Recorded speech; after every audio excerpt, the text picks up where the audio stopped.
Entonces vamos a dar comienzo a esta sesión sobre Scopus indexado, Scopus intensivo. ¿Sí? Hoy vamos a estar hablando sobre de qué manera indexar en Scopus y para qué sirve. ¿Sí? Ahí abajo en sus pantallas, algunos ya lo encontraron, la opción de chat. Desde ahí les voy a pedir que por favor hagan las preguntas que quieran, en el momento que quieran. Y si tienen algún comentario acerca de lo que estoy diciendo, si no se entiende, si no está claro, les pido por favor que también me lo hagan saber. Vamos a ver qué es lo que encierra esta presentación, qué es lo que vamos a ver, qué es Scopus, qué es Sitescore. Vamos a estar comparando publicaciones en la parte práctica, vamos a estar viendo también búsqueda de journals, vamos a estar viendo de qué se trata eso y vamos a estar buscando referentes también. Vamos a ver criterios de indexación y después cómo sigue esa indexación. ¿Sí? ¿Por qué? Porque como vamos a ver, una vez que la revista esté indexada, tienen que seguir respetándose algunos parámetros y algunas variables para permanecer indexados. Vamos a comenzar con estas preguntas frecuentes que vamos a responder al final de la presentación. La primera y principal, ¿para qué sirve Scopus? ¿Sí? ¿Por qué voy a usar Scopus? ¿Para qué? Bueno, ahí lo vamos a responder. ¿Por qué me conviene crear una cuenta de usuario? ¿Cómo encontrar un referente? ¿Sí? Ya que hoy en día tenemos una gran cantidad de medios de comunicación, medios de información, y todo el mundo es especialista en todo. ¿Y qué variables tener en cuenta a la hora de buscar y considerar a un referente? ¿Sí? ¿Por qué? Porque vamos a estar viendo, por ejemplo, que producción no es la única variable que tengo que tener en cuenta. ¿Sí? Vamos a estar viendo algunas otras, como por ejemplo índice H. ¿Cómo encontrar la mejor publicación para publicar? Cuando digo la mejor para mí. ¿Sí? O sea, la mejor para mi situación. Y qué variables tener en cuenta también a la hora de buscar una publicación. Muy rápidamente, ¿qué es Scopus? Scopus es una base multidisciplinar. Decimos que es multidisciplinar porque no es específica, ¿sí? Hay bases, como ustedes saben, solo para química, solo para medicina, solo para ingeniería. Bueno, Scopus es multidisciplinar y nos va a dar resúmenes y citas. Tiene indexadas más de 38.000 revistas y tiene indexados más de 78 millones de documentos. Y decimos indexados. Y cuando decimos indexado quiere decir que está publicado y está ingresado en la base. Todo lo indexado está publicado, no todo lo publicado está indexado. ¿Sí? Es por eso que a veces buscamos artículos de autores que están indexados en Scopus, pero el documento no aparece. ¿Por qué? Porque está publicado, pero está publicado en una revista que no está indexada. ¿Sí? Entonces también eso vamos a estar hablando el día de hoy. ¿Cómo se compone Scopus? De la siguiente manera. Vemos que el 10% es solamente producción de Elsevier, el 90% restante corresponde a más de 5.000 editoriales. ¿Sí? Editoriales institucionales, comerciales, académicas, de universidades. Cualquiera puede indexar en Scopus porque es gratuito, no tiene ningún costo asociado. ¿Cuánta información contiene Scopus? Bueno, este mapa nos muestra precisamente eso. ¿Qué porcentaje de información tiene Scopus por sobre su principal competidor de acuerdo a la región? Si vemos, por ejemplo, que en América Latina tiene el 193% más de información, en Europa el 75% más de información y en Asia el 265%. Entonces es muchísimo el volumen de información que no solamente se maneja en Scopus, sino al que podemos acceder y que se puede analizar, sobre todo. Y dijimos en un momento que la información está indexada. Cuando decimos que está indexada, decimos que está ingresada en la base. Al estar ingresada en la base, es trazable, es confiable, ¿sí? Entonces se puede analizar, se puede auditar. Esta posibilidad de auditar la información le brinda confiabilidad a la base y es por eso que Times Higher Education, McLean y también la OECD utilizan algunas variables de Scopus para generar esos rankings de universidades que nosotros leemos todos los años, las 100 mejores universidades del mundo, las 100 mejores universidades del continente, etcétera, etcétera. Bueno, muchas de esas variables surgen de Scopus. Y una de las variables que tenemos disponibles es Sitescore. Sitescore es un medidor de impacto. Ustedes, quizás como bibliotecarios, bueno, los bibliotecarios habrán escuchado hablar de Simago, Journal Rank, SJR o de SNP. Bueno, Simago y SNP toman la información de Scopus porque es la base más grande que hay, ¿sí?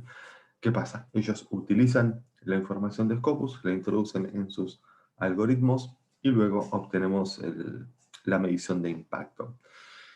¿Qué pasa con Simago y SNP? Nosotros vemos solamente el resultado. Nosotros vemos el número final, no vemos la cuenta, ¿sí? No vemos ese algoritmo a través del cual Simago y SNP llegan a ese número. Entonces, ¿qué pasa? Nosotros al ver ese número no tenemos mucho entendimiento de qué se trata.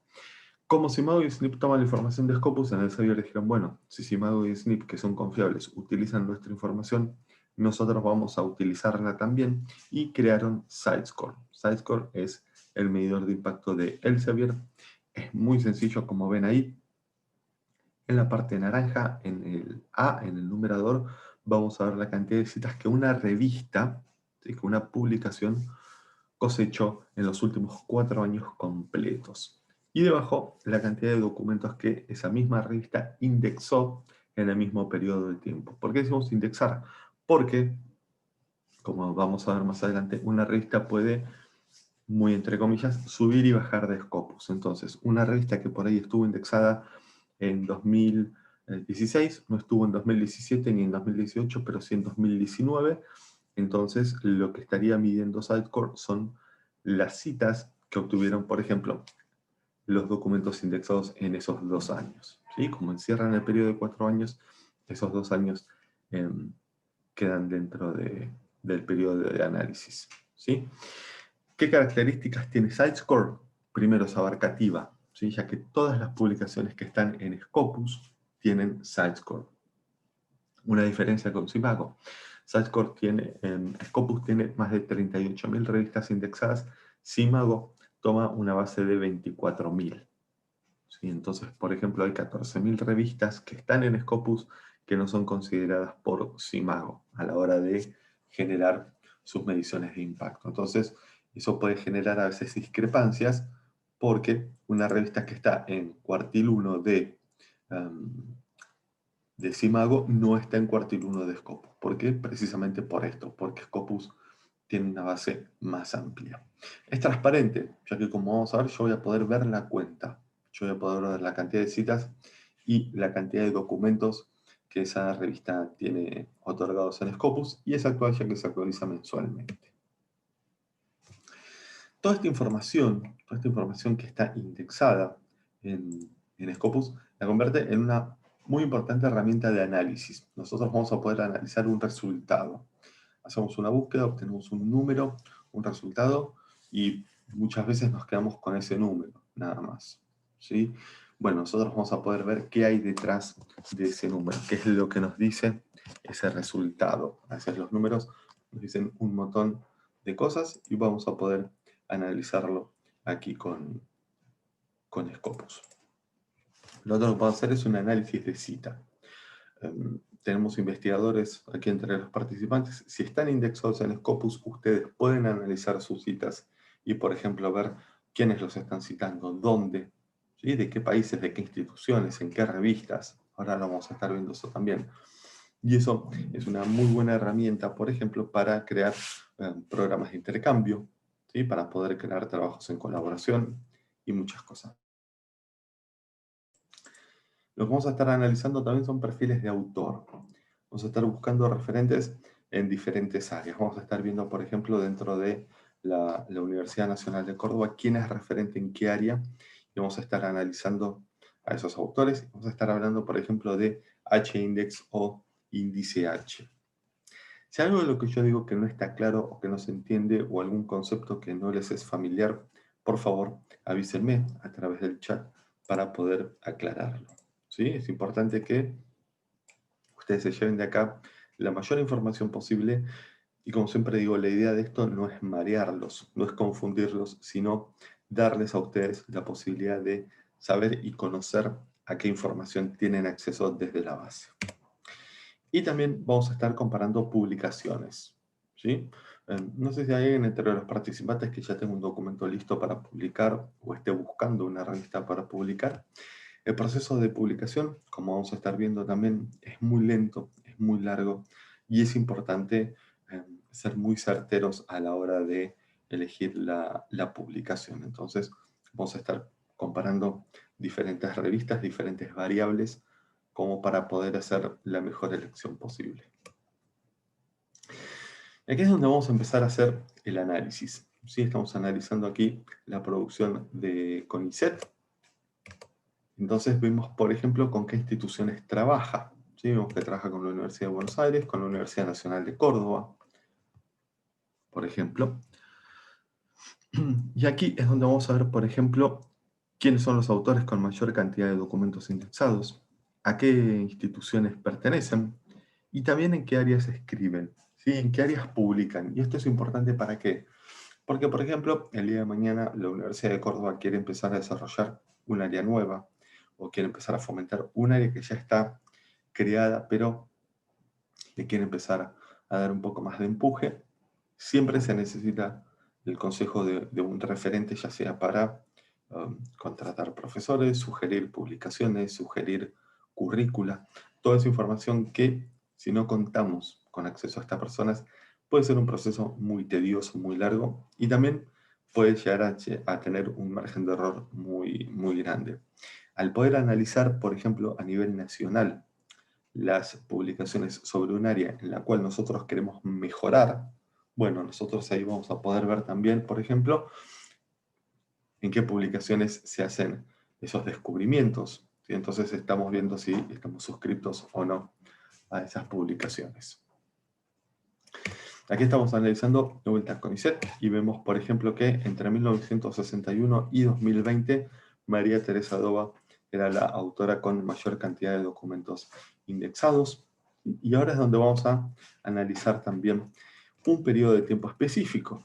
¿Sí? Como ven, pasó de 81.000 a 76.000. ¿Por qué? Porque elegí un periodo de tiempo. Vamos a estar viendo la importancia también de ese factor, el factor tiempo, fundamental. ¿Sí? ¿Para qué? Para estar analizando información actual. Vemos que María Teresa Dova sigue siendo la autora con mayor cantidad de documentos indexados. Y estos son los aspectos que vamos a estar analizando en el perfil de los autores. Vamos a estar analizando la producción, las citas y el H-index. ¿Sí? Vamos a estar analizando 4 variables, entre las que están estas 3. Vamos a estar viendo por qué cada una es tan importante como la anterior.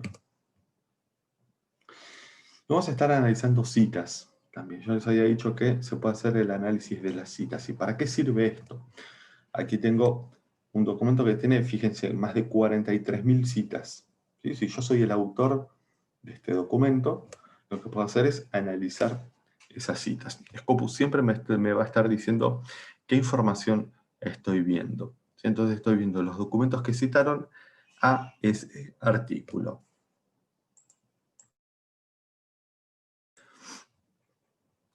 Entonces, ¿qué pasa? Lo que puedo ver, por ejemplo, es que siendo un artículo de 1979, como vamos aquí a la izquierda, cuando fue publicado, incluso en 2020, sigue siendo citado. ¿Sí? Entonces lo que voy a hacer es analizar los resultados. Esta opción Analyze Search Results, les sugiero que siempre la usen. Hay mucha información que está disponible desde ahí, como vamos a ver hoy. Entonces, ¿qué pasa? Yo estoy analizando los 43.380 artículos que citaron a ese documento. Veo que la primera cita la recibió en 1980.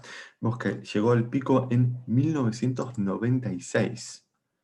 Entonces, ¿qué pasa? ¿Qué logro ver con eso? Logro ver que durante 16 años este documento fue citado, y fíjense que la tendencia siempre fue a la alza. 2.592 citas en 1996, 16 años siendo citado. Después de ahí, claro, empezó a bajar, pero fíjense que incluso 40 años después, el artículo recibió este año, en lo que va de 2020, 95 citas. Una cifra nada despreciable. Ahora, ¿para qué me sirve a mí como investigador hacer este análisis? ¿Por qué me voy a poner a analizar las citas que recibí? Porque, por ejemplo, yo puedo ver quiénes me citaron. Entonces puedo ver si, por ejemplo, me citó algún referente, algún colega con el que yo siempre quise trabajar y no pude. Entonces lo puedo contactar y decirle, mira, te agradezco, la verdad que como lo que me estuviste citando, querés que armemos algo en conjunto, que trabajemos en colaboración, que investiguemos algo, algún proyecto, etc.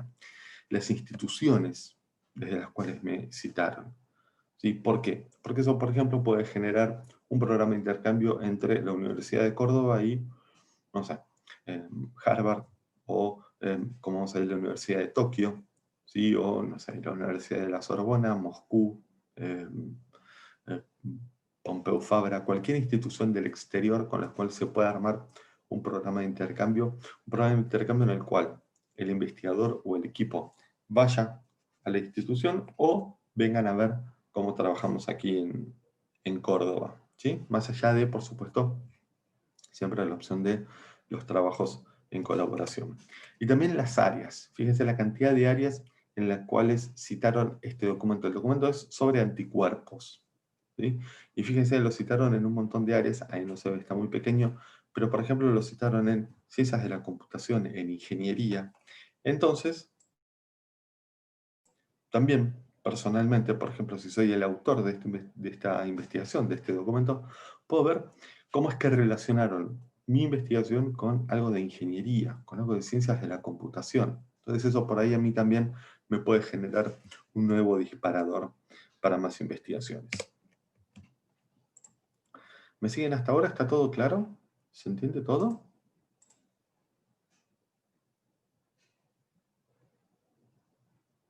¿Sí? ¿No? ¿Hay algo que necesiten que repitamos?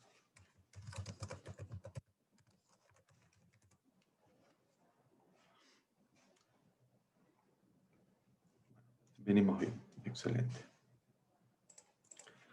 Perfecto. Y ahora sí, vamos a empezar a hablar del proceso de indexación, ¿sí? Un par de declaraciones acerca de este proceso. Aquí tenemos una pregunta. No, bien. Un par de declaraciones acerca de este proceso. Primero, es gratuito, ¿sí? El Sevier no cobra en ningún momento, bajo ningún concepto, de ninguna manera, ninguna tarifa, ninguna tasa, nada, eh, para indexar. Esto les aviso porque a veces pueden recibir correos de los indexamos por una cierta cantidad de dinero, etc. Eso es falso, ¿sí?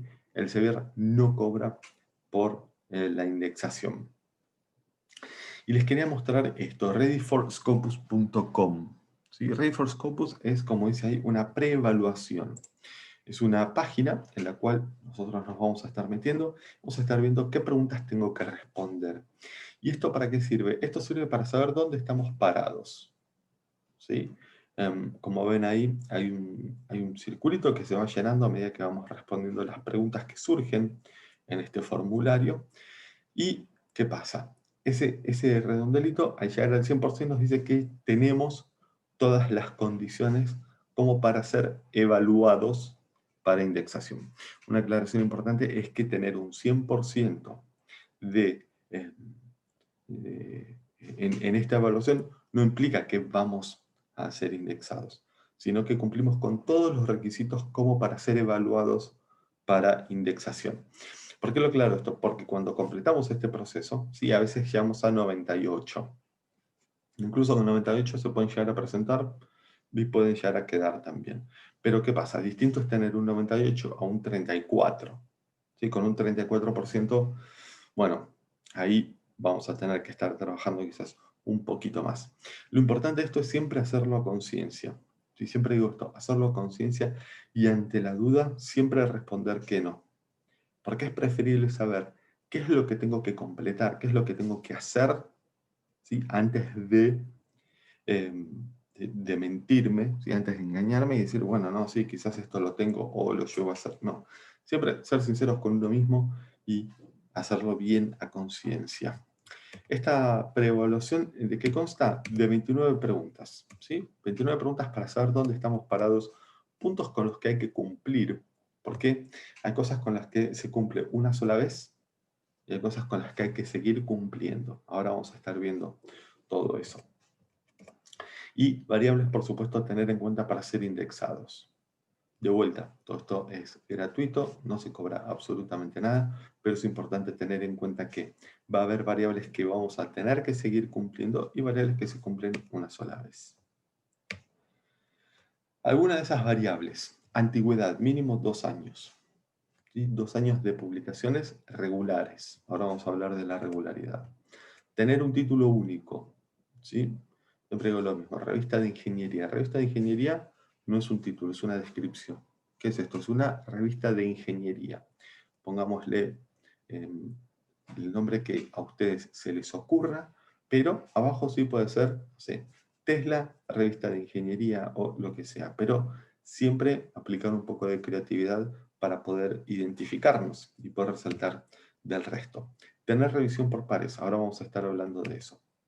Como dijimos, regularidad. Regularidad, no solo en la publicación, o sea que si decimos que sale cada 6 meses, que salga efectivamente cada 6 meses, sino también, como vamos a ver, en la cantidad de notas. Uso de software antipiratería para evitar el plagio, por supuesto. Tiene que tener ISSN, tiene que tener una página propia en inglés. Puede ser la misma página con la información disponible en inglés. ¿Qué es lo que tiene que tener en inglés? Ahí se les explica muy claramente. Pero, por ejemplo, tiene que estar la declaración de buenas prácticas, las instrucciones para publicar, ¿sí? ¿Por qué? Porque por ahí hay un investigador del exterior que quiera publicar en su revista y bueno, tiene que conocer los pasos. Tiene que tener editores expertos en el área, vamos a hablar de eso también. DOI, cada documento tiene que tener su DOI.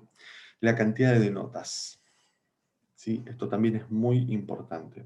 Piensen que hay más de 38.000 revistas indexadas en Scopus. Todas son evaluadas todos los años. Y entonces, no solamente tengo que tener regularidad en cuanto a la publicación, si sale cada 6 meses, que salga cada 6 meses, sino también en la cantidad de notas. Si cada revista tiene 10 artículos, que cada una tenga 10 artículos, puede tener 9, puede tener 11, pero no puede tener 6 ni 15. ¿Sí? Entonces, eso es muy importante también para ir ordenando el material. Equipo editorial diverso. ¿Qué quiere decir esto? Que no sean todos miembros de la institución. ¿Sí? Entonces, tener editores dentro de la institución, fuera de la institución, y si son fuera del país, incluso mejor. Tenemos todo esto, ya es una muy buena base como para comenzar. ¿Cómo es el camino de la indexación? ¿Sí? Ya que es un trayecto bastante interesante. Tenemos nuestra revista, la mandamos a auditar a Scopus, ¿sí? La mandamos a analizar para poder ser indexada. La van a revisar, van a ver que hay algunas fallas o áreas de mejora, y nos la van a devolver. Nos la van a devolver con comentarios. ¿Sí? Entonces, por ejemplo, no sé, tenemos acá a Romina, por ejemplo. Romina es la editora de la revista. ¿Sí? De hecho, había alguien que era... Aquí, Juan.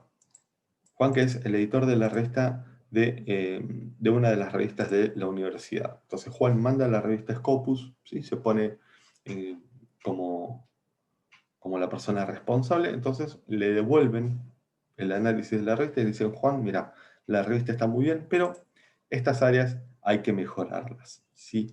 Importante, Scopus nunca les va a decir que no. Nunca le van a decir, Juan, esta revista no va a ser indexada en Scopus, sino que lo que le van a decir es, Juan, mira, esta revista tiene que mejorar estas variables para poder ser indexada. Entonces, una vez que ya hace todas las correcciones, Juan tiene la revista nuevamente, la manda a auditar, está todo bien, perfecto. Juan, a partir de tal fecha, la revista va a estar indexada en Scopus. Ahora, ¿qué pasa? En un año se van a contactar de vuelta con Juan, ¿sí? Y le van a decir, Juan, ¿qué tal? Mira, estuvimos analizando estas variables, ¿están todo bien? Perfecto, hablamos el año que viene. Entonces, supongamos que Juan mandó la revista este año, le dicen, mira, a partir de enero de 2021 la revista de psicología va a estar indexada. Perfecto, entonces en diciembre lo contactan y dicen, Juan, la revista viene bien, hablamos diciembre de 2022. Perfecto, seguimos festejando, seguimos trabajando. Por el contrario, si las variables, bueno, algunas necesitan mejora, lo que va a pasar es que le van a hacer una devolución a Juan y le van a decir, Juan, mira, estas variables necesitan ser mejoradas. Tenemos una consulta. Así nos pasó. Antes llamamos al Emerging Source Citation Index y después el resto. Exacto. Importante saber que cualquier revista puede estar indexada en Scopus. Puede ser una revista 100% por suscripción, 100% por de Open Access, puede estar indexada en Latindex, Redalic, en donde ustedes quieran, ¿sí? Eso no es inconveniente, ¿sí? Pero, bien, acá tenemos la experiencia de Juan. ¿Qué pasa? Siempre desde Scopus les van a decir cuáles son las áreas de mejora o cuáles son las variables que hay que mejorar. Buena pregunta de Vivian. Estar en Scopus no significa que se pasa a Science Direct. No, son dos cosas distintas.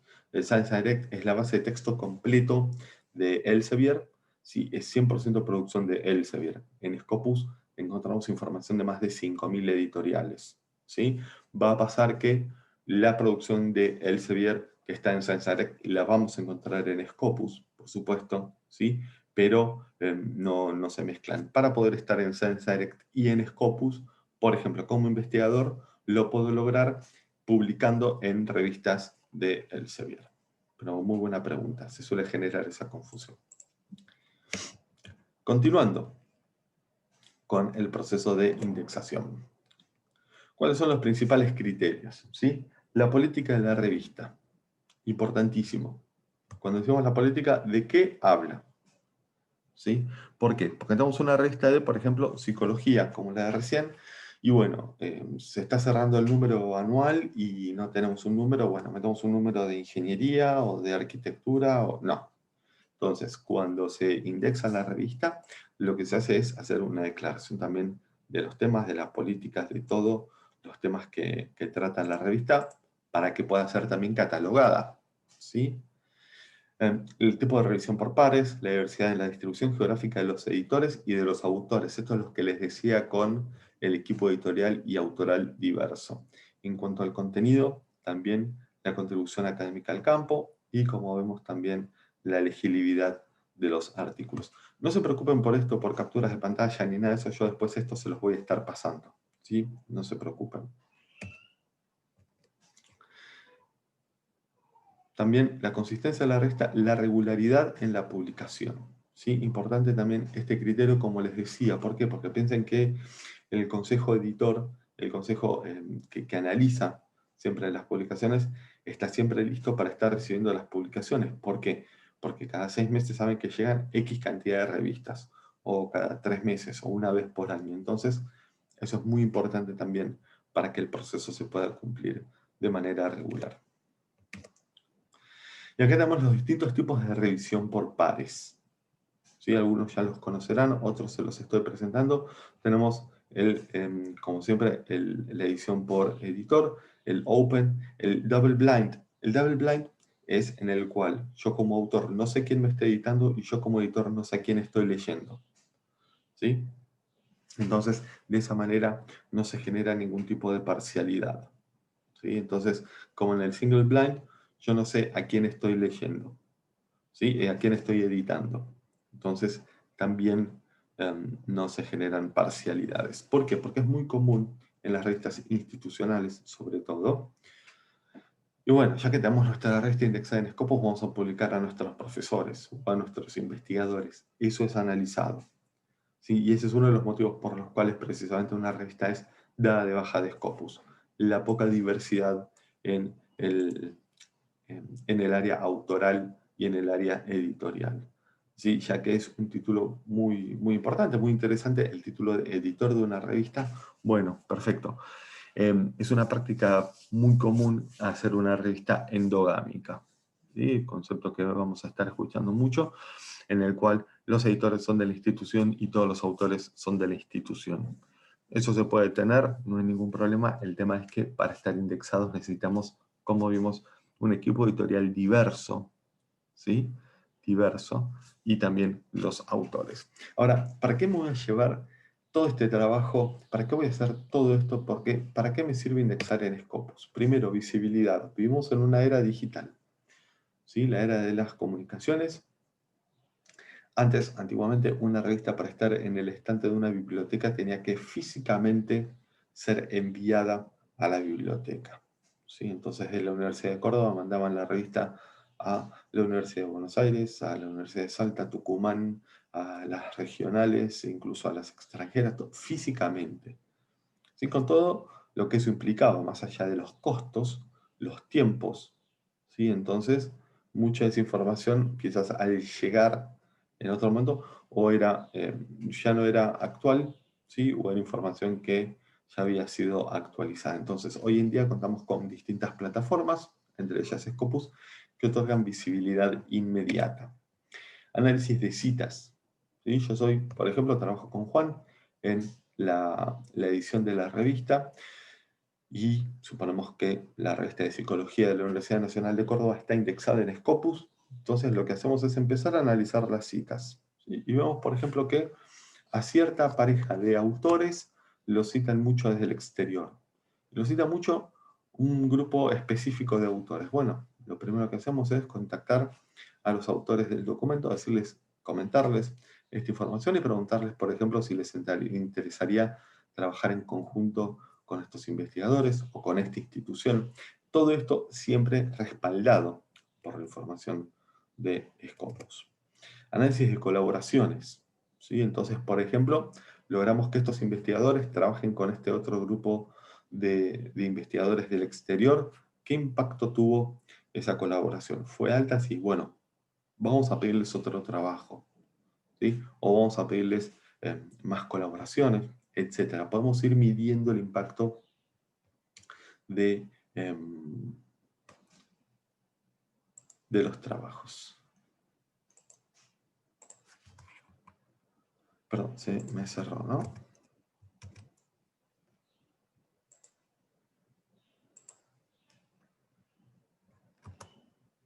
Les pido disculpas.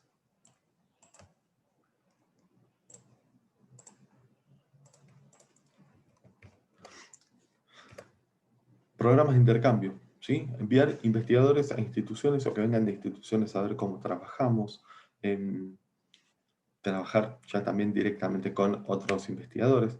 Bases más sólidas a la hora de generar estos programas de intercambio, al solicitar estas colaboraciones, al medir impacto, por ejemplo. Información comprobable.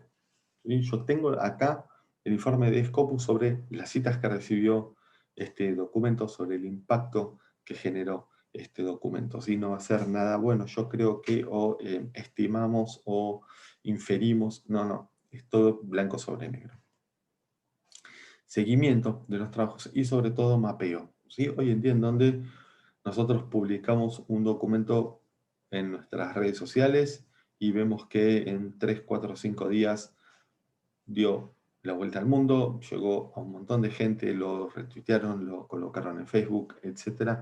Bueno, todo eso nosotros lo podemos ir mapeando, lo podemos ir midiendo en distancias y en impacto. Entonces, de esta manera nosotros también tenemos otro tipo de control acerca de lo que generamos. Hasta aquí la presentación, luego vamos a volver con las preguntas frecuentes a responderlas. ¿Hasta ahora tenemos alguna pregunta? ¿Está todo claro? ¿Se entiende todo?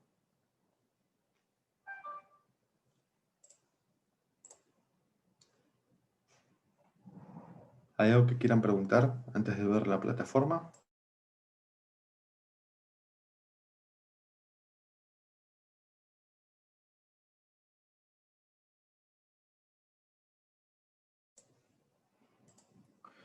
¿Se entiende todo? Bien.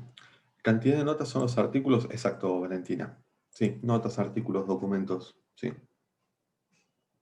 Siempre tener en cuenta mantener la cantidad. Sí, por supuesto que a veces un número puede tener uno o dos números más, pero bueno, siempre tener eso en cuenta. De Scopus nos solicita un manual de buenas prácticas para publicación para ser evaluados, dice Viviana, en inglés, exacto.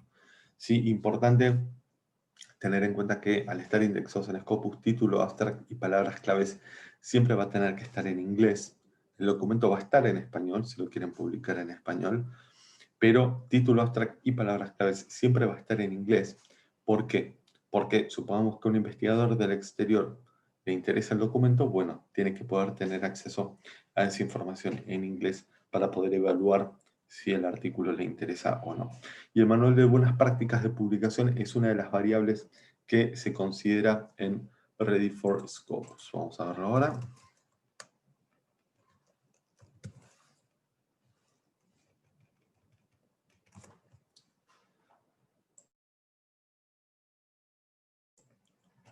Entonces les paso ya la página. Estamos viendo Ready for Scopus, ¿no? La preevaluación.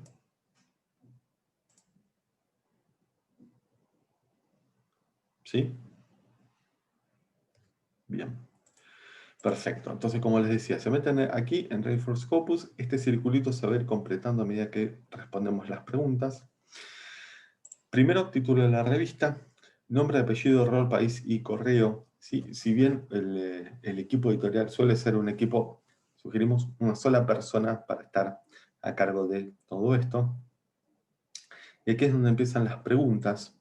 Y en caso de tener alguna duda, aquí está la explicación. Como ven, son todas respuestas de sí o no. Entonces, ¿las referencias están presentadas en alfabeto romano? Sí. ¿La revista se publica regularmente? Sí.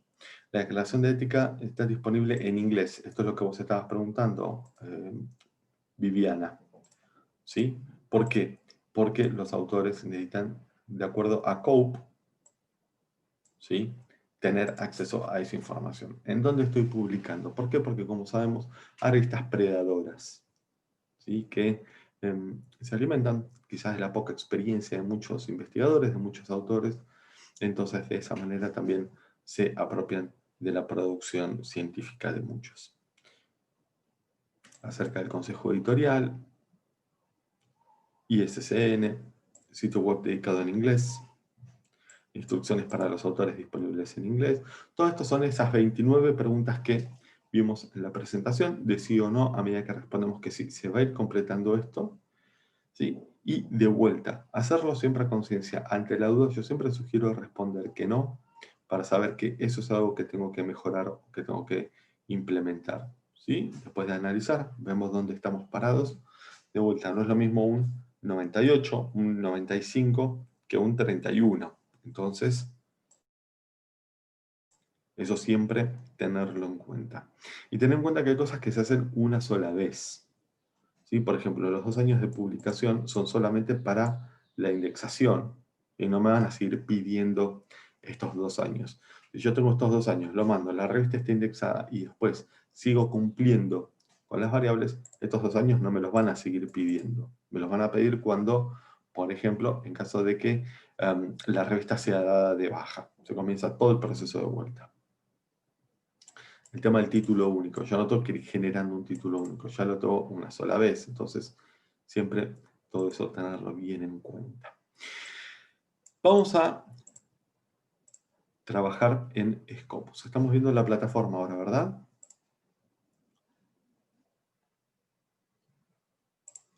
¿Sí? Estamos viendo Scopus. Bien, perfecto. Entonces lo que voy a hacer es, como yo estoy registrado, ustedes tienen acceso también a través del correo institucional de la universidad, tienen acceso a Scopus a través de su correo institucional y por el momento, bueno, es obligatorio el generar el usuario. Ustedes pueden guardar sus búsquedas, por ejemplo, y también pueden generar alertas. Es una búsqueda que hagan siempre regularmente. Lo que pueden hacer es generar una alerta.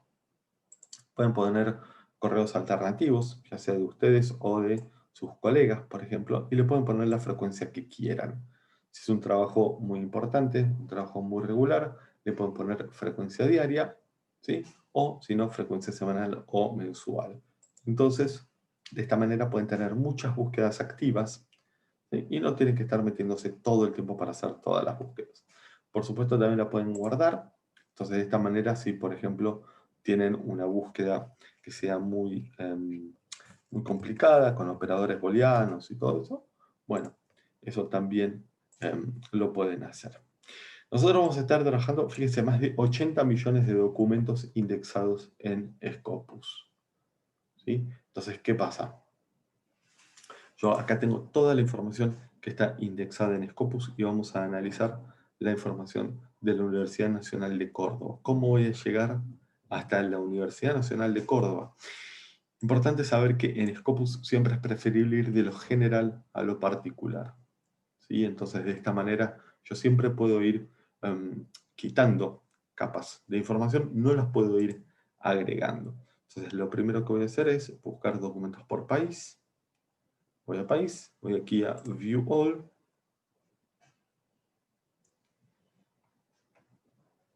Y voy a buscar Argentina. Aquí está, Argentina. Lo elijo y pongo que se limite solamente a los documentos de Argentina. Fíjense, casi 280.000 documentos. Y siempre Scopus me va a decir qué información estoy viendo. Entonces empecé con los años de publicación de 1700 al 2021 y que me limite solamente a Argentina. Veo, por ejemplo, siempre cuál es el artículo más citado.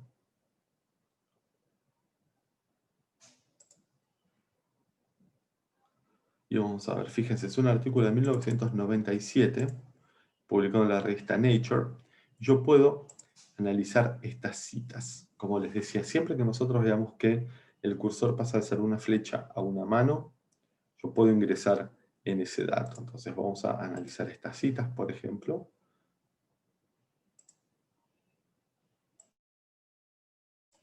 Como vimos, aquí están analizando los 10.000 artículos que citaron a este documento. Y yo puedo analizar estas citas. Entonces el documento era de 1997. Vemos que en 1997 ya empezó a recibir citas. Fíjense cómo fue siendo citado. El pico de hecho lo tuvo el año pasado. ¿Sí? Estamos hablando de 24 años. Entonces durante 24 años este artículo fue citado. Yo soy el autor, o uno de los autores de este documento. Puedo ver en qué revistas se publicó, quiénes me citaron, desde qué instituciones. Y fíjense, la primera es la Academia China de Ciencias. Wow. O la Universidad de la Academia China de Ciencias. La Universidad Normal de Beijing. La Universidad Wageningen. Bueno, esta universidad. Entonces, ¿qué pasa? Por ejemplo, yo lo que puedo hacer es analizar también los autores. ¿Sí? Entonces veo todos estos autores y quién es el líder o la líder de esta investigación. Hago clic aquí en la personita, me lleva abajo y me dice que es esta persona, que fíjense trabaja en la Universidad de Maryland. Entonces es Constanza. La voy a buscar.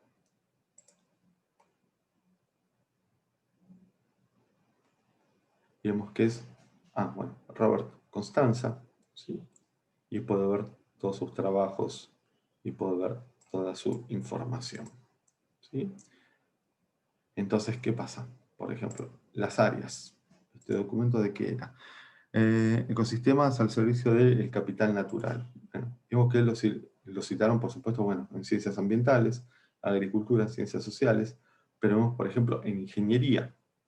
¿Cómo se asocia un tema de ciencias ambientales con ingeniería? Bueno, lo podemos analizar, ¿sí? Entonces, todo eso es producto del análisis de los metadatos que se encuentran en Scopus. Vamos a analizar la producción de Argentina y nos vamos a centrar en la Universidad de Córdoba.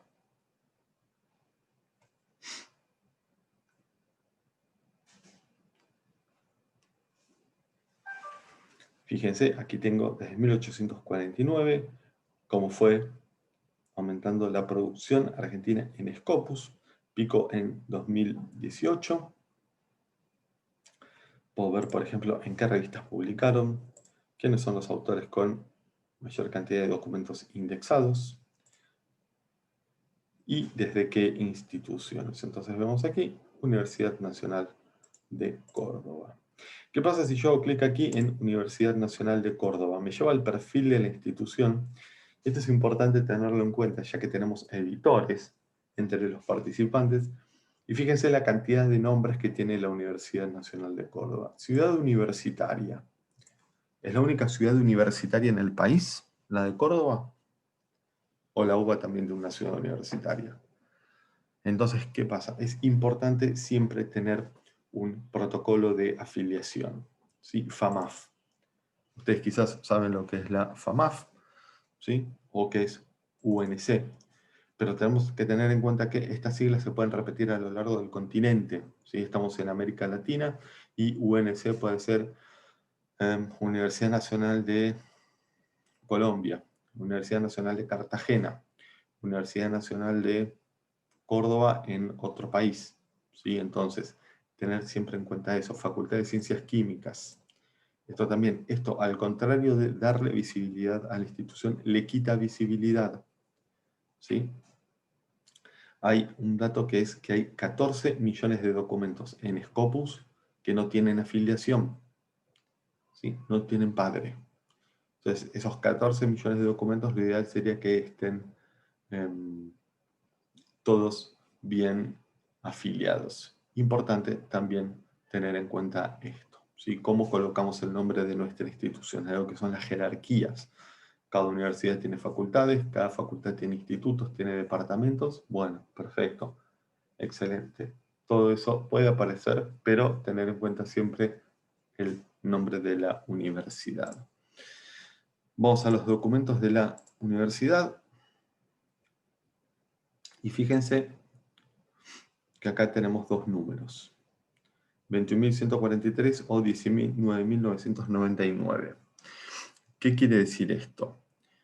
Estos son los documentos que solamente tienen afiliación Universidad Nacional de Córdoba y estos son los documentos que también se consideran en colaboración. Siempre vamos a analizar el número más grande, ya que al ser igual en colaboración son números que queremos analizar.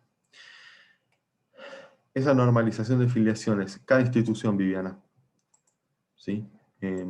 Cada institución arma su protocolo, ¿sí? Nosotros lo único que hacemos, yo lo único que hago es mostrarles esa información y después cada área o el área de comunicación, el departamento de investigaciones, etcétera.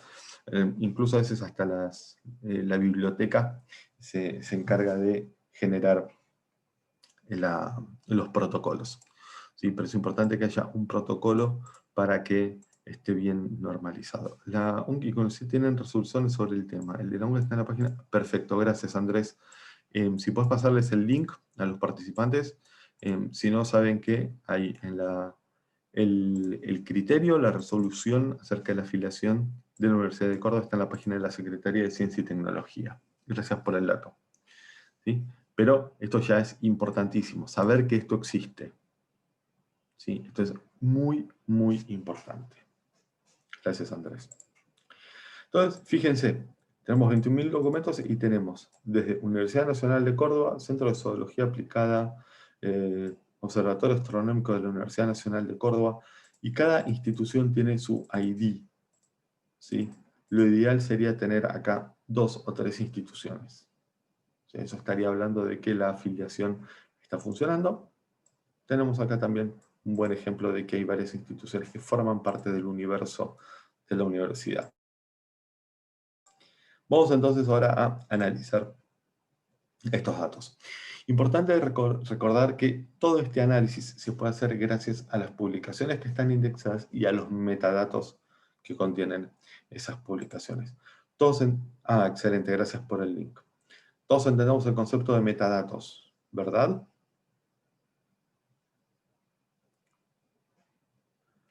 Tenemos 3 cosas. Tenemos la cita, la referencia y los metadatos. ¿Conocemos la diferencia entre los 3? Alguien que no lo tenga claro, me dice y lo aclaramos. Si no, continuamos.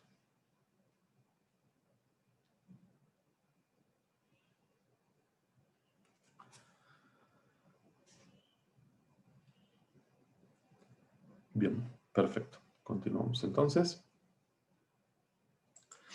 Y estamos analizando aquí ya 100% la producción de la Universidad Nacional de Córdoba. Dato más antiguo es de 1892, 120 años. Y vemos, por ejemplo, cómo fue indexándose la información. Pico en 2018, ¿sí? Vemos, por ejemplo, en qué publicaciones se publicaron y se indexaron esos documentos, los autores, y vamos viendo todo eso, y vemos las áreas. Entonces, fíjense, bueno, está bastante bien repartido, ¿sí? Vemos agricultura, bioquímica, física, medicina, química, y tenemos otras áreas. Entonces, por ejemplo, vamos a ir a bioquímica. Entonces, hago clic en el sector y me va a abrir una página principal de resultados, como la que veníamos viendo, pero acá fíjense que me agregó el área bioquímica.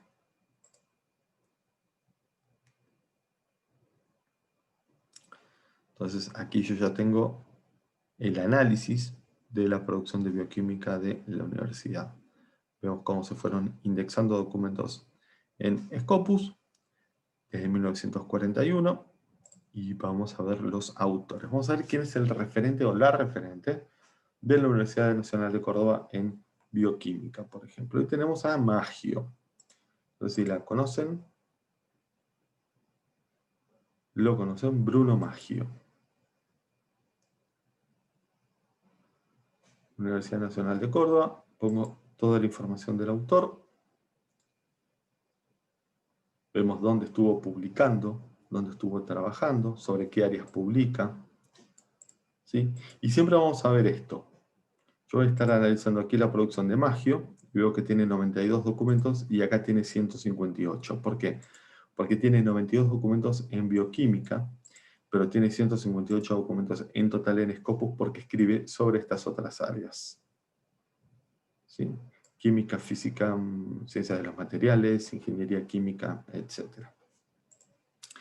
Entonces tenemos estos dos, Maggio y Boyer.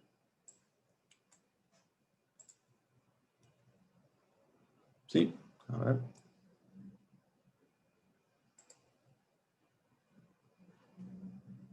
También que trabajan en un área relacionada, pongo Instituto de Investigación Médica Mercedes y Martín Ferreira.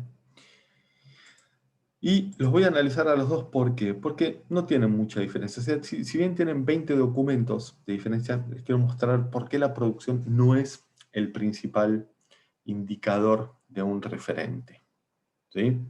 Entre estos dos, ¿ustedes podrían definir ya un referente entre Maggio y Boyer? ¿Se inclinan más por Maggio o por Boyer? ¿O no se inclinan por ninguno? ¿Qué dicen ustedes?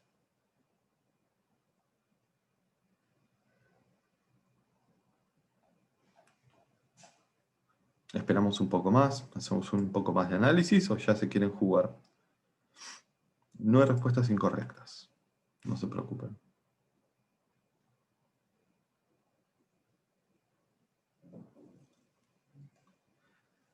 Bien, Viviana, no hay problema. Estamos analizando la producción del área de bioquímica de la Universidad de Córdoba y llegamos a estos dos autores, ¿sí? Maggio y Boyer. ¿Ya podríamos definir solo por la producción quién sería un referente? Maggio, dice Elsa. Bien. ¿Por qué? Porque tiene más documentos indexados. Es cierto, es verdad, tiene 15 documentos indexados más que Boyer. Es verdad. Ahora lo que vamos a hacer, Elsa, es analizar otros factores, porque si bien es una respuesta correcta, yo hice trampa, ¿sí? Y en realidad no les mostré toda la información, porque como les dije, vamos a estar analizando 4 variables. Una de ellas es la producción. Entonces veo que Maggio, por ejemplo, tiene 100... Aquí vamos a achicar. Maggio tiene 158 documentos indexados en Scopus. Boyer tiene 147. Maggio tiene 4.615 citas. Boyer tiene 2.700. Y Maggio tiene un H-index de 39 y Boyer de 30. Entonces, en este caso, sí, Maggio sería un referente. Jorge dice, cantidad no es calidad, pero sí creo que lo ubica como referente. Bien, excelente comentario. Es así, cantidad no es calidad. Por eso es que nosotros analizamos 4 variables. Analizamos producción, citas y h-index. ¿Todos conocen el concepto de h-index? ¿Saben cómo se obtiene? No. Excelente.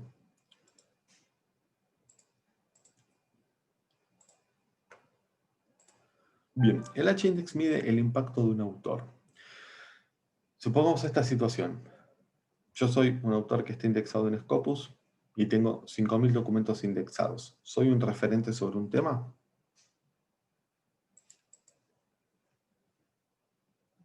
¿Solamente con tener 5.000 documentos indexados ya soy un referente? ¿Ustedes qué opinan? ¿Sí o no? Basándonos en el comentario de Jorge. No. Bien, excelente. Exacto. ¿Por qué? Porque yo también tengo que cumplir con otras variables. ¿Sí? Por ejemplo, tengo 5.000 documentos y tengo 25.000 citas. Pero, antes de que contesten, ¿qué pasa? Tengo 5.000 documentos, 25.000 citas y tengo h-index de 4.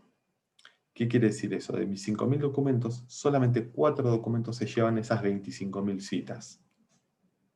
¿Sí? Entonces, yo tengo 4.996 documentos que no le importan a nadie. No soy un referente. ¿Sí? Es por eso que es importante conocer el concepto de h-index y incluirlo en los análisis que nosotros hagamos. ¿Sí? El h-index mide el impacto del autor. Este autor tiene 30, este tiene 39. ¿Sí? ¿Cómo se obtiene el h-index? No se calcula, ¿sí? No se calcula, no se mide, sino que se observa. Yo aquí lo que tengo es una lista de los documentos que Bruno Maggio tiene indexados en Scopus. Y aquí tengo la cantidad de citas que esos documentos recibieron en publicaciones indexadas en Scopus. Importante tener esto en cuenta. ¿Por qué? Pues si yo, por ejemplo, el día de mañana soy profesor de la Universidad Nacional de Córdoba y ustedes son mis estudiantes, les doy mis artículos para citar durante la cursada y lo único que tienen que citar son mis artículos. Supongamos que ustedes me citan en total 1.500 veces. Esas 1.500 citas a mí no me sirven para nada en Scopus. ¿Por qué? Porque esos documentos que ustedes crearon no están indexados en Scopus. Como ven, y les dije, cada vez que el cursor pasa a ser una flecha a una mano, yo puedo ingresar en ese dato. Yo puedo ver la información de este documento, puedo ver estas 118 citas. Muy probablemente este documento haya recibido más de 118 citas. El tema es que recibió citas en publicaciones que no están indexadas en Scopus. ¿Cómo llegamos al 39? ¿Sí? Porque no hay una cuenta involucrada. ¿Sí? Acá no vemos ningún algoritmo, no vemos nada. Simplemente a través de la observación, y lo que voy a ver es cuál es el documento que tiene la misma cantidad de citas o más que su posición en la lista. ¿Sí? Entonces, estos documentos están ordenados por cantidad de citas. Van a ver que el número va decreciendo. ¿Sí? Entonces, cuando vemos que pasa así, que hay 2 o 3 documentos con la misma cantidad de citas, se ordenan así alfabéticamente. ¿Sí? Eso no tiene nada que ver. Pero cuando vemos que hay, por ejemplo, en este caso, que vemos 3 documentos con 50 citas, vemos que está ordenado alfabéticamente. Después, el primero de estos documentos que obtenga una cita más, va a subir. Entonces empiezo a bajar y veo que este documento tiene 40 citas y está en la posición 39. ¿Sí? Como vimos, están ordenados alfabéticamente. Tenemos estos 3 documentos. ¿Sí? ¿Qué pasó? Este fue el último en recibir las citas. Acá sí, cuando determina el h-index, vemos cuál es el último documento que recibió la cita definitiva. ¿Qué va a pasar? Cuando cualquiera de estos 2 documentos reciba 3 o más citas en publicaciones indexadas en Scopus, ahí va a pasar a tener un h-index de 40. ¿Por qué cualquiera de estos dos? Porque fíjense que tiene la misma cantidad de citas. Entonces, supongamos que este recibe 3 citas antes, va a pasar a la posición 40 y va a determinar un h-index de 40. ¿Sí? Como vemos, él tiene 4.615 citas. Fíjense cómo están repartidas. ¿Sí? Entonces, eso es lo que determina también el h-index. Distinto sería, por ejemplo, que él tuviera estos 100 y algo de documentos, tenía algo de 159, y en lugar de tener h-index de 39, tenga h-index de 8. Y si sumamos las citas, vemos que nos da 4.615.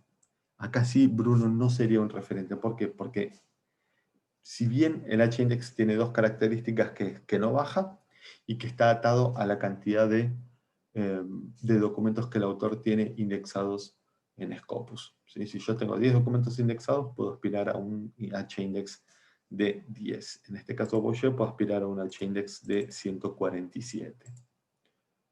¿Sí? Entonces, importante eso. ¿Cómo se mide el H-index? ¿Quedó claro? ¿Se entendió?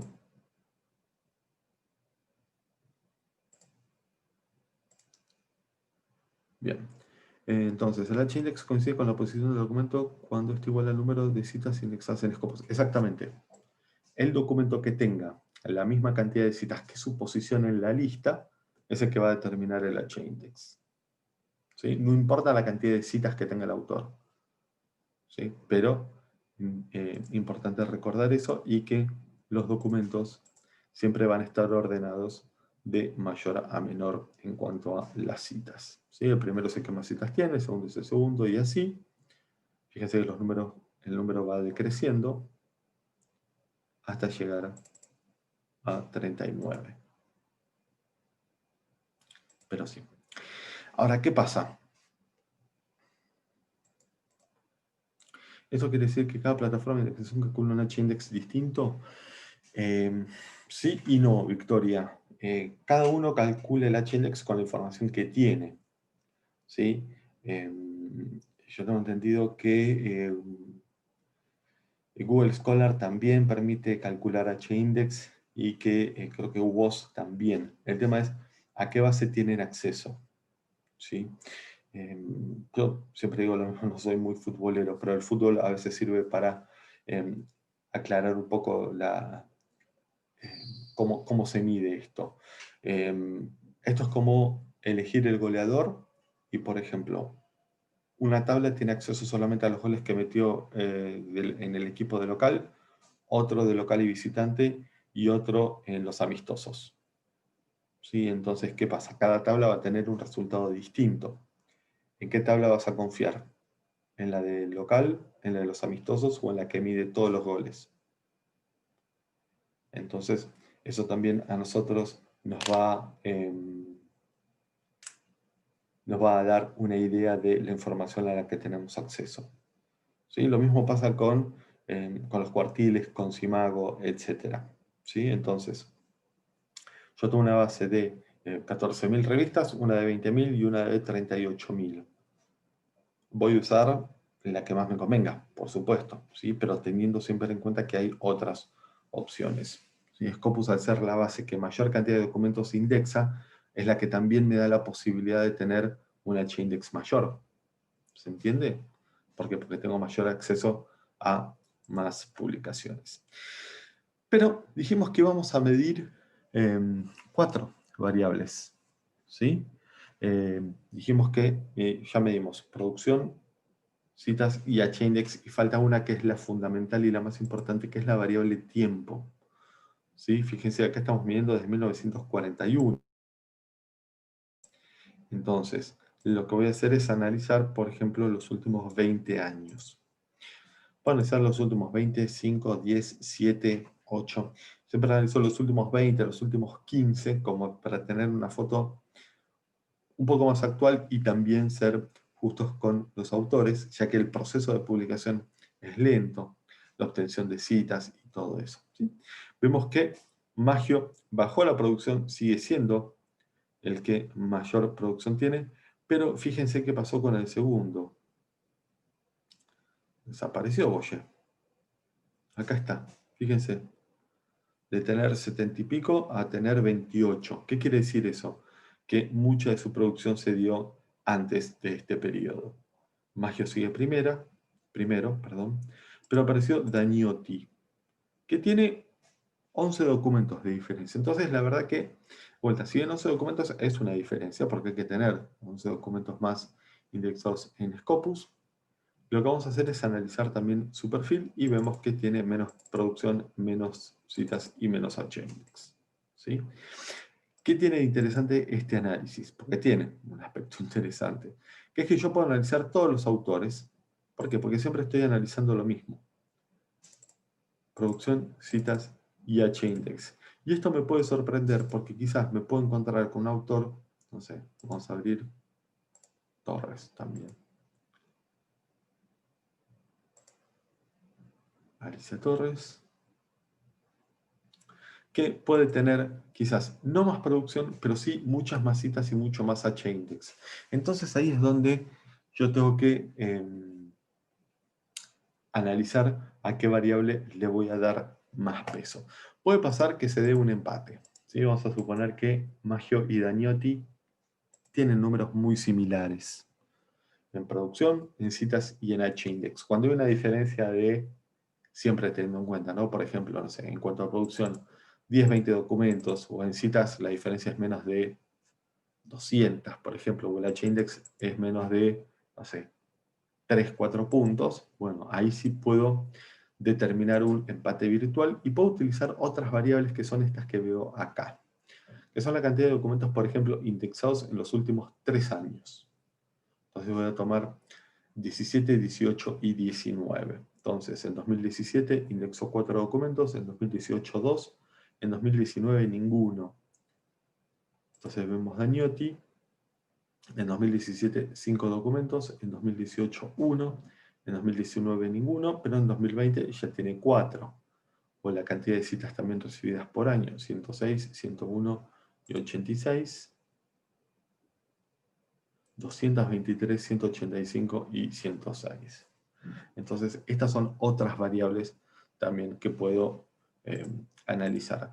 Puedo analizar también en qué revistas publicaron, quiénes lo citaron, un montón de variables que también me pueden ayudar a desempatar. Esto en cuanto a los referentes. ¿Hay alguna pregunta? ¿Algo que no haya quedado claro? ¿Alguna cuestión que quieran revisar de vuelta acerca de los referentes? De vuelta, estamos hablando de bioquímica en la Universidad Nacional de Córdoba. ¿Quedó claro? Bien, excelente. Ahora vamos a responder la siguiente pregunta. ¿En qué revistas publicaron los investigadores de bioquímica de la Universidad Nacional de Córdoba en los últimos 20 años que fueron indexados en Scopus? Y la respuesta la encontramos acá, en documentos por año por fuente, source. Source lo tenemos aquí arriba también. Entonces, ¿qué pasa? Supongamos que yo soy investigador de bioquímica de la Universidad Nacional de Córdoba, estoy terminando mi tesis, estoy terminando algunos papers, ¿sí? Y los quiero publicar. ¿Y dónde lo publico? ¿Cómo hago yo para saber dónde publicar mi paper? ¿Por qué? Hagamos un paréntesis. El proceso de publicación es muy lento, ¿sí? No sé si alguno ya pasó por ese proceso, le pido por favor que si lo hizo, que haga soporte también a la explicación. Pero, ¿qué pasa? Hay dos periodos de tiempo que tengo que tener muy en cuenta. Uno es el periodo de primera respuesta. La primera respuesta es el tiempo que pasa desde que envío el documento hasta que me responde la editorial. Eso puede pasar de 6 meses a 1 año. ¿Sí? Entonces, ya tengo ahí 1 año de espera. La revista en 1 año me puedo contestar que me publica o que no me publica. El segundo proceso es el proceso de publicación. Supongamos que en 1 año me responde que sí, que me va a publicar. Tengo que hacer algunos cambios, pero que me va a publicar y me va a publicar en 1 año. Entonces yo estuve para publicar un paper 2 años. ¿Sí? ¿Me sirve? ¿No me sirve? ¿Es bueno? ¿Es malo? Por supuesto que todo depende. ¿Por qué? Porque si es una revista importante me sirve. Si voy a estar, por ejemplo, publicado en algún número especial me sirve. Todo eso, bueno, etcétera. Son variables que tengo que considerar. Pero ¿qué pasa? Es muy importante no errar a la publicación. ¿Por qué? Porque si yo voy a estar esperando 1 año para que me digan, no, mira, nosotros de ese tema no hablamos, bueno, es 1 año perdido. Entonces, a esto quería llegar cuando hablamos de las publicaciones y la importancia de determinar una revista correcta o adecuada. ¿sí? Estas revistas ya indexan documentos de investigadores de la Universidad Nacional de Córdoba en bioquímica. Yo esto ya lo sé. Entonces lo que voy a hacer ahora es analizarlas. Entonces voy a abrir las tres primeras, simplemente porque son las tres que más documentos indexaron, ¿sí? Y así como con los referentes, también a las revistas les tengo que analizar algunos aspectos. Lo primero y lo más importante, años de cobertura en Scopus. Fíjense, la PLOS ONE, ¿sí? Me parece que todos la conocemos. Estuvo indexada en el 2001, pero no, ni en 2002, 2003, 2004 ni 2005. Sin embargo, desde 2006 al presente sí está indexada. ¿Por qué me tengo que fijar esto? Porque como vimos, la revista puede estar indexada y puede ser dada de baja y puede volver a estar indexada. Como dijimos también, todo lo indexado está publicado, no todo lo publicado está indexado. Entonces, yo puedo estar publicado en una revista, pero esa revista puede no estar indexada. Todas las revistas que están acá sí están indexadas, y lo que me tengo que fijar es si tuvieron saltos en su indexación recientemente. La PLOS ONE no. Vamos a ver esta. Fíjense, del 67 al 2021, sin ningún problema. Y la Colloids and Surfaces, también del 93 al presente, ¿sí? En este caso, por ejemplo, que esté del 67 al 2021, a mí mucho no me afecta desde 1967. ¿Sí? A mí me interesa que esté indexada desde 2003, por lo menos, que es cuando comienza Scopus, o que no tenga saltos en su indexación en los últimos, por lo menos, 8 o 10 años, como para demostrar una regularidad. Ahora vamos a ver también ejemplos de revistas con saltos en la indexación, ¿sí? Entonces, los años de indexación, perfecto. Ya estamos. Lo otro que me voy a fijar, SiteScore. No me voy a fijar en el puntaje en sí. Me voy a fijar que tenga SiteScore, porque que tenga SiteScore quiere decir que recibe citas, ¿sí? Entonces, esta tiene 5.2, esta tiene 7.8 y esta 7.1, ¿sí? Son todas revistas con SiteScore relativamente alto. Yo me fijamos dos cosas. Me voy a fijar dos aspectos más. Primero, la cantidad de documentos que indexa. Fíjense, la PLOS ONE, 75.000 documentos en 4 años. ¿Sí? 75.000 documentos, vamos a hacer la cuenta acá. Dijimos 75.662, dividido 4, la cantidad de años, ¿sí? Dividido 12, la cantidad de meses. Estamos hablando de 1.500 documentos por mes. ¿Sí? Son muchísimos, muchísimos documentos. Imagínense una revista con 1.500 documentos. Inabarcable. ¿Sí? Entonces, ¿qué pasa? Esta publica muchos documentos por mes. ¿Por qué me voy a fijar los documentos por mes? Esta revista puede ser anual, semanal, mensual, no importa. Al tener los documentos por mes, yo voy a tener una idea de la cantidad de documentos que publica y voy a analizar la posibilidad de que me publique o no.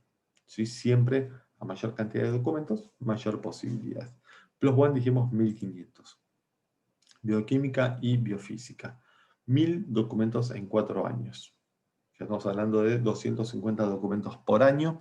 Estamos hablando de no más de 20 documentos por mes. Muchísimos menos. Y Colloids and Surfaces, 3.000. ¿Sí? 3.000 estamos hablando de 750 documentos por año. ¿Sí? Y estamos hablando de algo más de 75, 80 documentos por mes. También. ¿Sí? Son muchos menos que la PLOS ONE. Ya tenemos comentarios, preguntas. Bien, muy bien visto, Viviana. ¿Sí? Eso es lo próximo que nos vamos a fijar. ¿Qué áreas cubre la revista? ¿Sí? La PLOS ONE, como vemos acá, es multidisciplinaria. La bioquímica, biofísica, habla de biofísica, bioquímica y biología celular. Y Colloids and Surfaces habla de biotecnología, física y química teórica, superficies e interfaces, y química de las superficies y colloids, no sabría traducirlo. ¿Sí? Entonces, ¿qué pasa? Este es el último aspecto que también me tengo que fijar. ¿Qué temas toca la revista y a qué públicos quiero llegar? ¿Sí? Yo ya sé de qué habla mi paper. Entonces, por ejemplo, mi paper habla sobre el comportamiento de ciertos materiales frente a X reactivo a X temperatura. Lo voy a mandar a la PLOS ONE, que es multidisciplinaria, por más que sea la que más documentos publica. Y mi documento va a estar perdido entre 1500 también. Entonces es un tema muy específico. Lo voy a mandar a la de bioquímica y biofísica. Si él habla de biofísica y bioquímica, habla de biología celular. Y mucho mi documento no habla de eso. En cambio, Colloids and Surfaces habla de biotecnología en el documento, pero habla de también física y química teórica, superficies e interfaces y química de las superficies. Entonces, ¿qué pasa? Esto también es importante tenerlo en cuenta. ¿De qué habla la revista? Y volviendo al tema de la indexación, todos estos temas son declarados a la hora de indexar la revista, porque como ven, son áreas de investigación. ¿Sí? Entonces vamos a cerrar estos 3 ejemplos. Y esto lo podemos hacer con todas las revistas que tenemos acá. ¿Sí? ¿Por qué? Porque todas responden la pregunta ¿a dónde publican investigadores de la Universidad de Córdoba, de la Universidad Nacional de Córdoba, en bioquímica? Te escucho, Viviana. En supuesto caso de que quieras comprar revistas para una biblioteca. Sí. Acá te puedes fijar, por ejemplo, exactamente. Eso es lo que vamos a ver ahora también. Eso es lo que vamos a ver ahora también. ¿Por qué? Porque estas son las revistas donde se indexan los documentos. No quiere decir que la universidad suscriba a estas revistas. ¿Sí? Entonces, importante también recordar eso. Esto es a dónde se publican los documentos, no, donde, no a lo que suscribo. Entonces, por ejemplo, muy bien, haciendo caso a tu comentario, Viviana, yo puedo fijarme si, por ejemplo, tengo acceso a la PLOS ONE. ¿Estoy suscrito a la PLOS ONE? No. Y bueno, ¿cuánto sale? Porque fíjate que es la revista en la que más indexan los investigadores de bioquímica. Y si vamos, por ejemplo, a otras áreas, vamos a física, como vimos que la PLOS ONE es una revista multidisciplinaria, y yo quiero ver si los de física también lo están publicando en PLOS ONE, ¿eh? Ojo, entonces voy a los resultados, acá cambia de bioquímica a física, y voy a las revistas.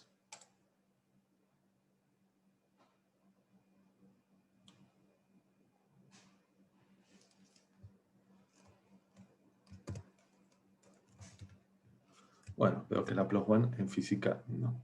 Pero veo, por ejemplo, no sé, Monthly Notice of the Royal Astronomical Society. Y voy a... no, química. Esto me lo puedo fijar o en Analyze Search Results o directamente aquí en Source Title. ¿Sí? Entonces veo Journal of Electroanalytical Chemistry.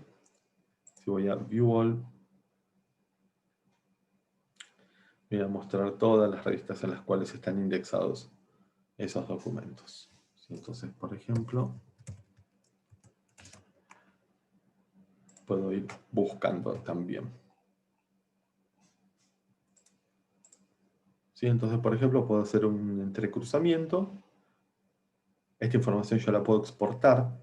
¿Sí? Entonces, al poder exportarla, la puedo exportar en Excel. Y después hago un entrecruzamiento entre diferentes áreas y ver, por ejemplo, cuáles son las revistas que más en común tengo entre diferentes áreas.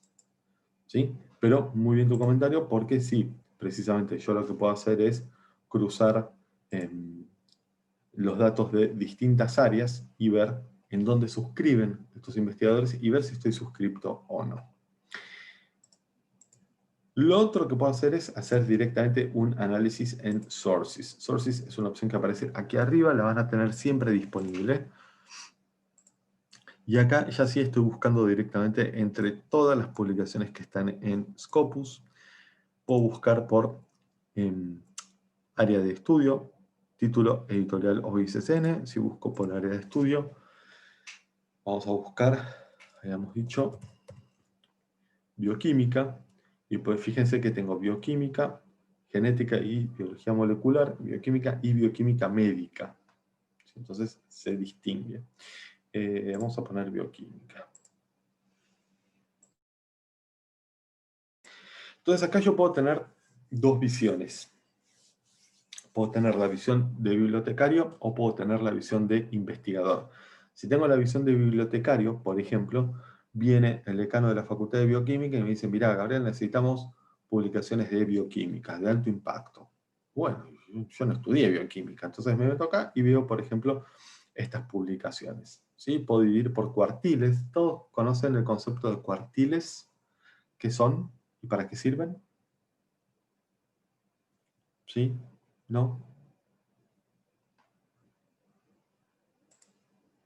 ¿No? Bien. Excelente. Los cuartiles dividen el impacto de las revistas. ¿Sí? Las revistas de primer cuartil son las de mayor impacto, las segundas son las de segundo, pero miden eso, miden impacto. ¿Sí? Es una caracterización cuantitativa, no cualitativa. ¿Sí? Importante recordar eso siempre. Las revistas de primer cuartil son las de mayor impacto. ¿Sí? No quiere decir que sean las de mayor calidad. Sí, lo suelen ser, por supuesto, pero lo que les quiero decir es que hay revistas de cuarto cuartil que también son de muy buena calidad. ¿Por qué? Porque, como bien entendemos todos, todo el tiempo se desarrollan nuevas áreas de investigación. Entonces puede pasar que una revista muy específica no tenga mucho impacto porque el área de investigación es nueva, porque el público al que se dedica es muy pequeño. ¿Sí? Pensemos, por ejemplo, en lo que son energías renovables. Hace 10 años, hablar de energías renovables era una cosa rarísima. Bueno, ahora ya es vocabulario de casi todos los días. Hace 10 años, energías renovables quizás tenía revistas, muchas revistas en cuarto cuartil, hoy ya tiene en primer cuartil. ¿Por qué? Porque con el tiempo se fue desarrollando el área. Lo mismo pasa en todas las áreas. ¿Sí? Entonces, si nos piden, por ejemplo, revistas de alto impacto, sí, vamos a mirar las de primer cuartil y vamos a hacer también el mismo análisis. ¿Sí? Ahora, ¿qué pasa? Fíjense esto. Estas revistas están ordenadas por Sitescore. Yo las puedo ordenar por SNP o por Simago, porque como dijimos, toman la información de Scopus. Pero, ¿qué pasa si yo quiero ver la revista con mayor cantidad de citas? Fíjense, tiene Sitescore de 24 y la primera tenía Sitescore de 41. ¿Por qué? Porque como vimos, el Sitescore es simplemente un promedio. Esta revista sucede que publicó pocos documentos, 134, pero recibió muchas citas. ¿Sí? Ahora, ¿qué pasa? Fíjense esta revista, el Journal of American Chemical Society, que tiene un score más bajo, 24, pero publicó muchos documentos y fíjense la cantidad de citas que recibió. Este es un análisis que como bibliotecario también puedo hacer, no solamente los años de indexación, fijarme el sitescore, sí, pero ver también por ahí la cantidad de citas. Entonces, ¿qué pasa? Voy a estar suscribiendo a una revista que tiene muchísimo impacto, ¿sí? ¿Por qué? Porque publica mucho y recibe muchas citas. Entonces, de esa manera, yo no solamente voy a tener acceso a los documentos de la revista, sino también a los documentos referenciados. Entonces, eso también es un trabajo de análisis por parte de los bibliotecarios y los encargados de las suscripciones. ¿Sí? En este caso tenemos Nature Methods, también del 2004 al presente. Bueno, fíjense, acá tenemos un buen ejemplo de saltos en la indexación, del 46 al 48, 49 no, del 50 al 60, 61 no, y del 62 al presente. ¿Qué pasa acá? ¿Por qué hay saltos en la indexación acá si dijimos que Scopus comienza en 2003? Bueno, cuando la revista fue indexada, Annual Review of Biochemistry, fue indexada, lo que le dijeron a Scopus es, mira, yo tengo documentos retrospectivos, tengo documentos anteriores que quisiera indexar. ¿Te los puedo mandar para, eh, para indexarlos? ¿Por qué? Hacemos otro paréntesis en la charla. Lo que esté indexado queda indexado. Lo que no esté indexado jamás será indexado. ¿Sí? Entonces es un poco duro, es fuerte, pero es la verdad.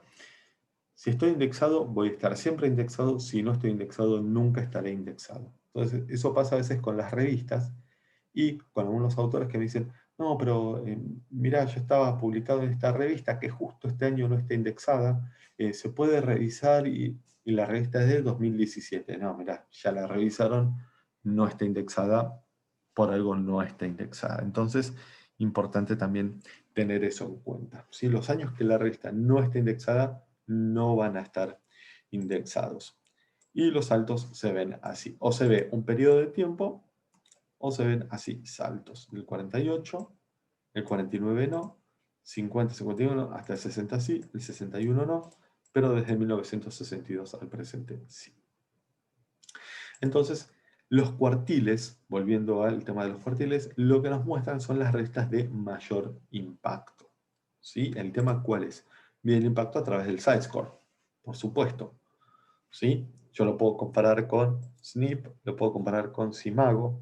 ¿Sí? Yo puedo descargar esta información. Fíjense que se puede descargar los títulos con las métricas. Es un Excel enorme, pero tiene toda la información, desde los países que editan las revistas, en qué idiomas publican, si cambió de título, etcétera, etcétera. Pero fíjense que la revista con mayor site-score no es la que mayor cantidad de citas recibe y no es la que mayor cantidad de documentos publica tampoco. ¿Sí? Entonces, eso también tenerlo en cuenta.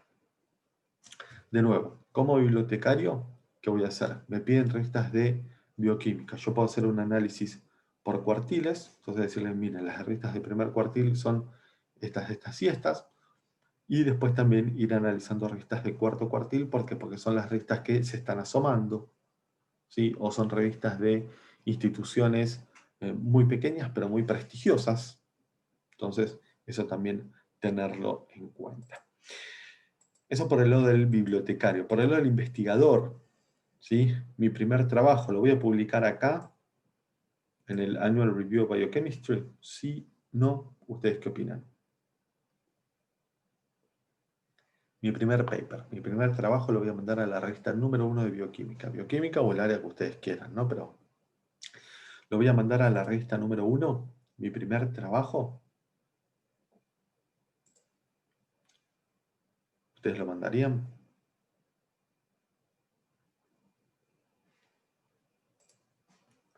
Difícil que te lo acepten. Victoria dice que no. Bien, exacto.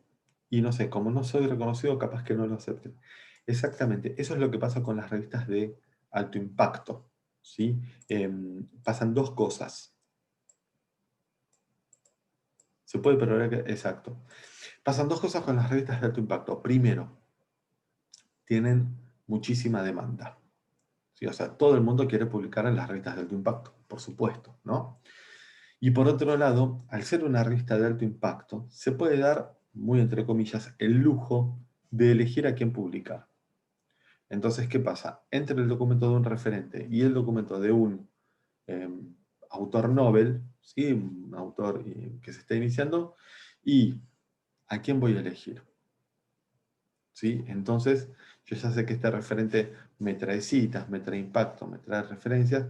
Bueno, me estoy jugando mucho publicando a un autor novel. Esto no quiere decir que muchas revistas se hayan querido matar cuando eligieron a un autor frente a otro, ¿sí? Después ese autor resultó ser un crack, pero bueno, eso la verdad es hija del tiempo, como dicen. Pero pasa esto, ¿no? Con las revistas de alto impacto. Como bien están diciendo ustedes, muy difícil que me acepten, ¿sí? Yo no tengo con qué presentarme, no tengo con quién compararme, porque no tengo otros trabajos, no puedo decir, sí, bueno, la verdad que sí, yo tengo mucho impacto, tengo arrastre, etc. ¿Sí? Entonces pasa esto, pasa que voy a estar esperando quizás mucho tiempo para que me digan, no, mira, no te vamos a publicar. Entonces sí, voy a ir a revistas de cuarto cuartil, voy a ir a las de cuarto o a las de tercero, pero las de primero y segundo suelen tener ese tipo de reacciones. Fíjense, de 41 pasamos a un site score de 2. de vuelta, yo puedo ordenar estas revistas por cantidad de citas, cantidad de documentos. Pero voy a abrir las primeras 3. Y fíjense que hay revistas de cuarto cuartil que son 100% de Open Access también. Entonces me voy a fijar. Esta está indexada del 2016 al presente. 4 años, 5, muy poco. Pero ¿qué pasa? Está indexada de manera ininterrumpida y muy probablemente la revista haya arrancado en 2016 y es de Cold Spring Harbor Laboratory Press. 2 cosas a tener en cuenta acá. Primero, es una revista nueva. Es una revista nueva que se está haciendo su lugar, que está buscando su impacto, que está buscando su público. Y otra es que la editorial es pequeña. ¿Qué suele pasar con estas revistas? Son muy receptivas. Son muy receptivas a la hora de publicar nuevos autores. Entonces, yo como autor novel, sí, lo puedo mandar a esta revista. ¿Sí? Me fijo la cantidad de documentos, 184, estamos hablando de 45 documentos por año, estamos hablando de unos 2,5 documentos por mes. Bueno, puede ser una revista anual, ¿sí? Veo que habla de genética, bioquímica, medicina molecular, genética, ¿sí? Voy a la otra. Human Genome Variation. Es de Springer Nature. Pero fíjense, también es una revista nueva, del 2014 al presente. Publica también 180 documentos, más o menos, la misma cantidad. Y Bioquímica and Molecular Biology Education, de Wiley. Fíjense, 90. Del 91 al 95 no, pero del 96 al presente sí. SciScore de 1.8 y 280 documentos. Y acá estamos hablando ya de, bueno, 70 documentos por año. Estamos hablando de, sí, 3, casi 4 documentos por mes. Habla de bioquímica y biología molecular. Lo primero que me tengo que fijar siempre es esto. Los años de indexación. Después lo que me tengo que fijar es esto. Los temas que trata. ¿Por qué? Porque puede ser una revista que no tenga saltos en su indexación, que sea una editorial pequeña, que sea una revista nueva. Todo me cierra, pero tiene que hablar de lo que yo escriba, fundamental. Porque por más que esta revista tarde, supongamos, 3 meses en contestarme, y en esos 3 meses me contesta, no, mira, Gabriel, la verdad que nosotros no tocamos el tema que vos estás escribiendo, perdí 3 meses. Antes de terminar, yo les quiero mostrar esto también, que es el Journal Finder de Elsevier. El Journal Finder es una herramienta que tanto editores como bibliotecarios como investigadores está bueno que conozcan y tengan a mano, que es precisamente para encontrar publicaciones. ¿A dónde publico mi documento? Podemos hacer el análisis de sources, aquí, por tema, cuartiles, ¿sí? Analizamos acá las revistas por área de investigación de la universidad, pero ¿qué pasa? Si yo quiero encontrar revistas con algunas características en particular. Pongo aquí el título de mi paper, el abstract, palabras claves, a qué área pertenece. Y si yo clico aquí en Refine Your Search, puedo agregar, por ejemplo, revistas que sean de Open Access o por suscripción, SciScore, que tenga un SciScore de 10 o más, Impact Factor, el de Clarivate, ¿sí? El de Thomson Reuters, que todos conocemos. Y esto es lo que les decía. Tiempo de primera decisión y tiempo de publicación. Tiempo de primera decisión, ahí me aclara, es tiempo desde que se emite el manuscrito hasta la decisión inicial, en semanas, y tiempo de publicación, tiempo de que el manuscrito fue aceptado hasta su primera aparición online con DOI en semanas, 52 semanas, un año. Entonces yo completo todo este formulario, elijo si quiero que sea una revista de Open Access o una revista de suscripción, o solo de Open Access o solo suscripción, o las dos. SciScore, X, Impact Factor, y por ejemplo quiero que me respondan en 6 meses y que me publiquen en 6 meses. Entonces yo con esto me garantizo estar publicado en un año. ¿El tema cuál es? Como todo, cuantos más filtros coloque, menor va a ser la lista. ¿Sí? Cuanto más puntillosa sea mi decisión o mi criterio, menor va a ser la lista. Pero, ¿qué pasa? En este caso, yo no me voy a desayunar una revista que tarde un año en contestarme. Cualquier revista que aparezca acá va a tardar como mucho 6 meses. Recordemos que esto es solamente para las de Elsevier. Todas las editoriales tienen la suya, pero yo les quería compartir la de Elsevier. Vamos a volver a la presentación. Vamos a responder las preguntas que nos hicimos al principio. ¿Para qué me sirve Scopus? Para iniciar una investigación con información de más de 5.000 editoriales. Como vimos, todos los análisis que hicimos fueron basados en los metadatos de las publicaciones que están indexadas. Esas publicaciones corresponden a estas 5.000 editoriales, editoriales comerciales, universitarias, académicas, instituciones. Todos pueden indexar en Scopus. ¿Por qué me conviene crear una cuenta de usuario? Hoy en día es obligatorio, ya que es lo que les brinda el acceso a la plataforma a través del correo institucional, pero cuando todo vuelva a la normalidad, esperemos que pronto, ustedes van a poder crear alertas, guardar búsquedas y optimizar resultados, estén o no en sus casas, si es necesario tener el usuario registrado.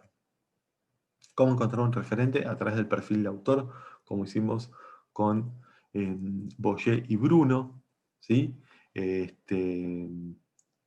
Analizando, entre otras cosas, H-index, cantidad de publicaciones indexadas, cantidad de citas y sobre todo el periodo de publicaciones. Siempre hacer ese primer filtro, el periodo de publicación. Yo les aconsejo siempre hacer 10 años o más como para tener una foto un poco más abarcativa. Y cómo encontrar la mejor publicación a través de la comparación de sources. ¿Sí? Siempre a través de la comparación de sources, como vimos, analizamos tanto desde el aspecto pura exclusivamente de la universidad, cuando analizamos PLOS ONE y el resto de las publicaciones, como cuando nos metemos en la opción de sources, buscamos por área y ahí buscamos por cuartiles. ¿Y qué fue lo que vimos? Bueno, Sitecore, cantidad de citas recibidas, los percentiles, o sea, las coberturas, la cantidad de documentos indexados y sobre todo los años de indexación. Es importante tener siempre ese dato como fundamental. ¿Por qué? Porque de nada sirve estar publicado si la revista no está indexada. Como siempre, los invitamos a Instagram en @laselsevier. Ahí van a poder encontrar tutoriales sobre Sansarect, sobre Mendeley, nuestro gestor de referencias, y si quieren refrescar algo sobre lo que vimos de Scopus. Y ahí les dejo mi correo para cualquier consulta. Con esto damos por terminado. Queda abierto el espacio de preguntas en caso de que algo no haya quedado claro o quieran revisar algo nuevamente, lo que ustedes deseen. Como siempre decimos, la idea no es confundirlos, no es marearlos, sino que es que vean a lo que tienen acceso desde la plataforma.